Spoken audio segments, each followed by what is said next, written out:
Bolo chladné novembrové ráno roku 1944.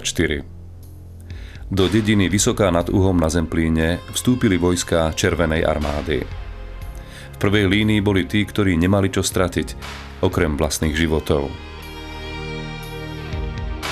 Blúdili dedinou a hľadali vojnovú korisť. Nebolo toho veľa, čo by stálo za reč. Vedomie, že každá chvíľa môže byť posledná, v nich stupňovalo rozhodnutie zobrať si zo života ten najväčší diel, a to aj za každú cenu. Jednému z nich pohľad padol na mladé dievča. Keby sa stretli pri iných okolnostiach, možno by medzi nimi preskočila iskra. Toto však nebolo také stretnutie. Nevnímal a ani nemohol vnímať, že to, čo od nej chcel, by z nej na dosmrti urobilo duševného mrzáka. Nebol však zvyknutý na odpor.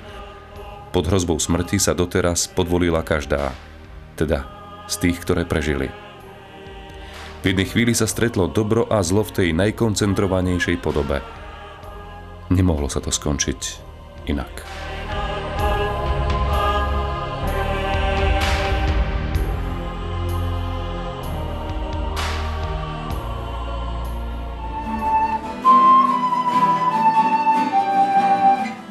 Uplynulo veľa rokov, kým sa o Anke Kolesárovej opäť začalo hovoriť.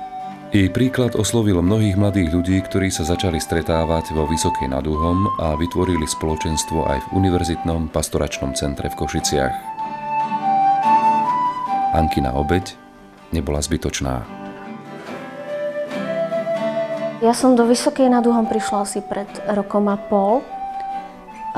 Prišla som tam tak, že ma zavolala jedna kamarátka a bolo to také pre mňa dosť ťažké obdobie.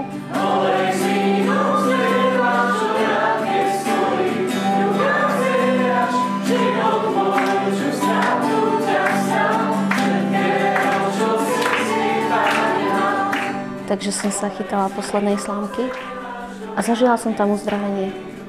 Odvtedy som tam bola skoro na každej puti a Boh si ma na každej puti volal k sebe, dá sa povedať, a uzdravoval.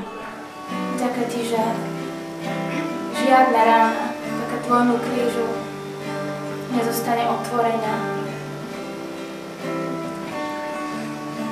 Chvála ti, Pane.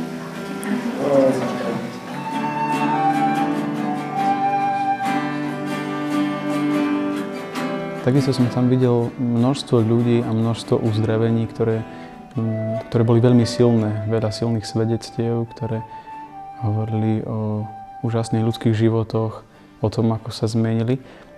A vždy, keď som tam, vždy sa mi dobijú také moje duchovné baterky, také úžasné. Stále, keď už nejaký týždeň predtým sa veľmi teším na to úžasné spoločenstvo ľudí, na priateľov, ktorých som tam našiel. V čom sú iní? No iní sú asi v tom, že nepredstierajú tie také vzájomné vzťahy, je to také úprimné a také srdečné, na nič sa nehrajú. Prichádzam na púte zažiť spoločenstvo. Osobne doma ho nemám, takže pre mňa je to veľkým požehnaním toto miesto. Anka Kolesárová zobrala pre hodnotu, ktorú keď človek objavuje, tak pociťuje radosť. Či ju objaví v sebe, alebo v niekom inom, koho túži milovať alebo miluje, tak to prináša obrovskú radosť. A tým, že Anka poukázala na hodnotu panenstva, tak mladí, ktorí sem prichádzajú do Vysokej nad Uhom, tak sa môžu na touto hodnotou zamýšľať, spolu ju komunikovať a spolu prežívať. Rodný dom Anky Kolesárovej navonok nie je ničím výnimočný. Zápisy v tunajšej kronike však svedčia o tom, že to podstatné, ako to už v živote býva, je na prvý pohľad skryté. Takmer nepretržite sem prichádzajú mladí z rôznych kútov Slovenska. Majú duchovné vedenie v ľuďoch, pre ktorých sa Ankin príklad stal dôležitým medzníkom i inšpiráciou na celý život. Učia sa základom, ktoré neskôr môžu byť pre nich rozhodujúce.